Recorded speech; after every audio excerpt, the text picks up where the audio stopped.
Thank you so much. Just a few minutes ago, someone was asking me, do you think you'll be called? I said yes. I have a couple of questions for you. So I have been trying to find a mate, a lover for some time. Yes? Recently, I met. Did you hear the contradiction right in the opening words? He said, I have been trying to find a mate for some time. I've been trying to find, because this mate is lost,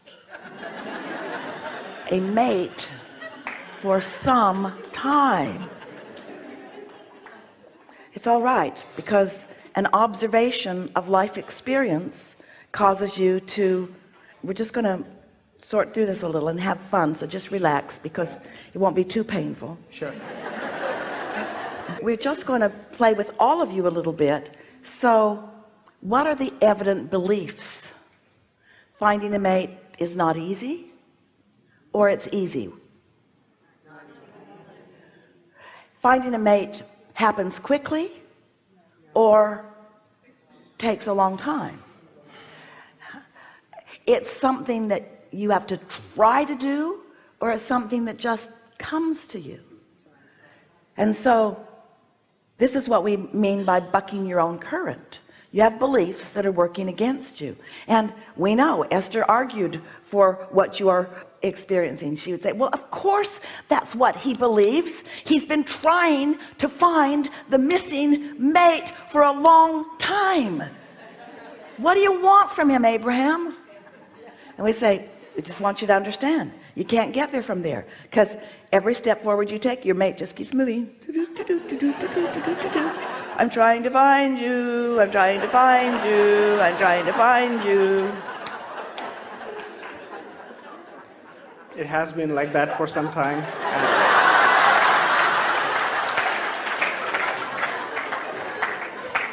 So the best way to have something that you care about break loose is by taking your attention off of it, because when you put your attention on it, you practice the vibration that you've got going. So you want to do something to stop that momentum, or even better, you want to start a different momentum. So if you would start a different momentum on another subject, or just focus upon something else that is working, you would stop the practice of that. And when you stop the practice of something, the momentum of it subsides. And when the momentum subsides, it's much easier then to start off on a new track. In fact, every night while you sleep, the momentum subsides. But for most of you, when you wake up, you just activate the same beliefs again by staying on the same subject again, by offering the same words again, and remembering the same things again. And so it's a matter of deciding what you want to keep active and what you don't want to keep active. And the thing, oh, we love you all so much, but you know what you believe? You believe that in order to get what you want, you have to try. And you've been taught that the more you want it, the harder you should try, and the more it's not coming, the more you should try. And it's counterproductive. Because when you really believe that it is not coming, the harder you try, the more it won't come. That's just the way it is, you see. So don't do that anymore. Next. So actually there's a little background. We're sure there's a lot of background. That's the whole point. Beliefs are about background, but what you want is in the foreground. And so if you keep the background activated, the background just keeps coming with you everywhere you go. Come along, doubt and fear. Come along. I don't want to leave you behind. Come on. Oh, let me activate you a little more. You're not quite close enough. Okay, here we go. There, now you're just miserable enough for me. Yeah, here we go. I think I'll go to Can't Find a Mate Anonymous meetings.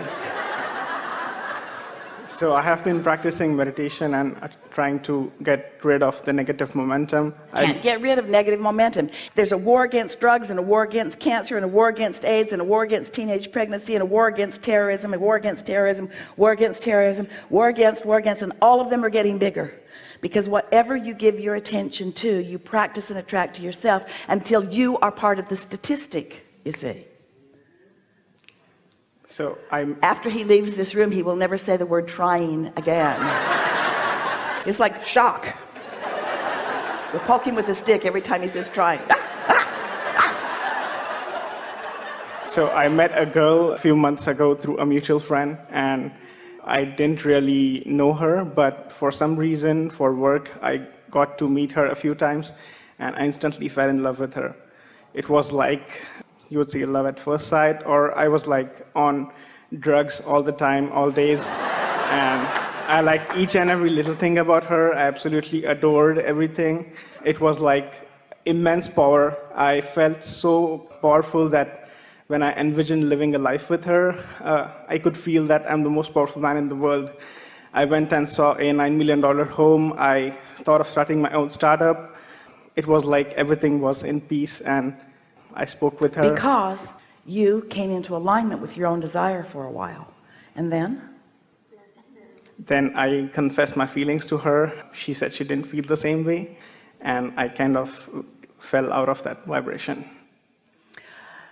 The thing that we really want to emphasize with you, with all of you, such a wonderful experience, is that feeling of connecting with your desire, when you felt that elation, you were a perfect vibrational match to the desire that you have been putting into your vortex for this relationship. And so if you can maintain that longer, what you want must come into a manifested realization.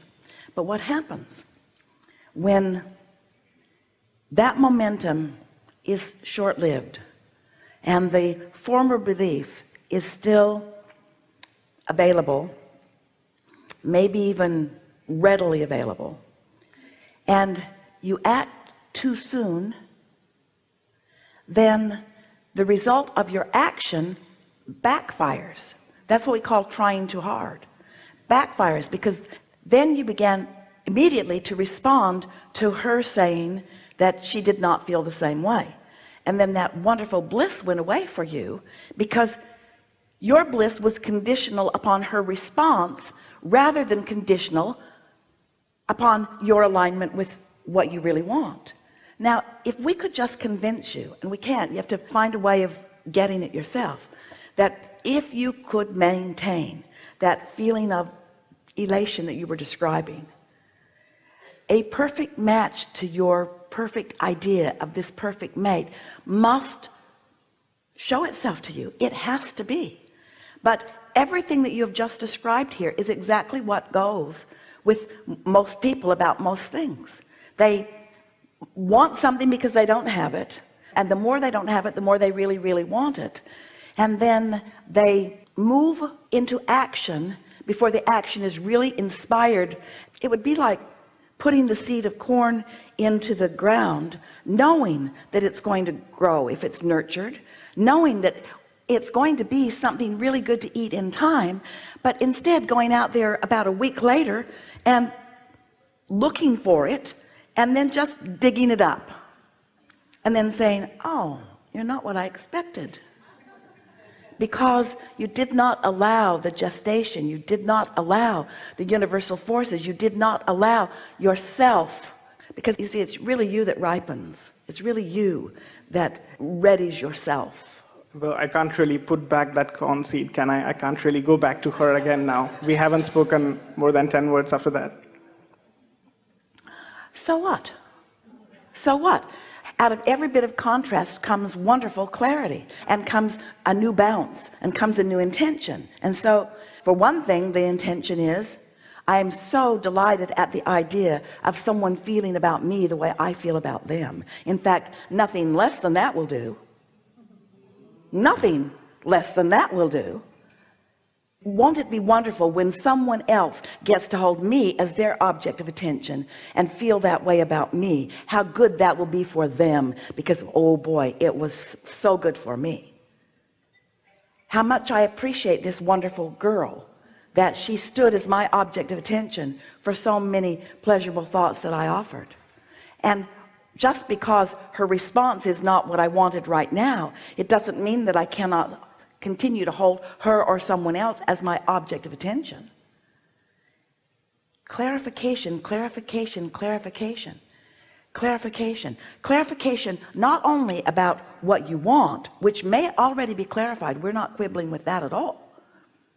Clarification about my vibrational readiness for that, you see, because most people, and we know it's true of you because you have worked hard, you're a really strong focuser, you're accustomed to things moving in response to your determination. These are all strong attributes of focus. But when you have a contradictory vibration and don't know it, and you get determined, then you attract and repel and attract and repel and attract and repel and attract and repel simultaneously. So the repelling isn't because you're not lovely. The repelling is because your vibration insisted that it be there. It's vibrational repelling. This is not an indictment on who you are. This is not because you are flawed and will not find the perfect mate. You will. You are. Your vortex always has, already has. The repelling is because of the vibrational tug of war that you've got going on. That's all. And when you stop that, oh, there will be no repelling, you see. But the tendency, when you don't really understand the laws of the universe, is to assume, oh, something must be wrong with me. I am being rejected because I am inappropriate in some way. That was the exact thought I had. That is not what it is at all. First of all, you weren't rejected, you repelled. Say to her in your mind, it doesn't surprise me that you could not come to me because I was pushing you away as strong as I was trying to call you to me. I called and pushed, I called and pushed, I called and pushed, and apparently my pushing was better than my calling, because off you went. But it's all me, it's all me, it's all me, it's all me, it's all me, it's all me. You see, if we could get you to see what we see, you'd never worry about this again ever. If we could fast forward down the road just a little bit, and you could see what comes as a result of this contrast and the clarifying thought processes that you offer, you'd be feeling pretty good right now.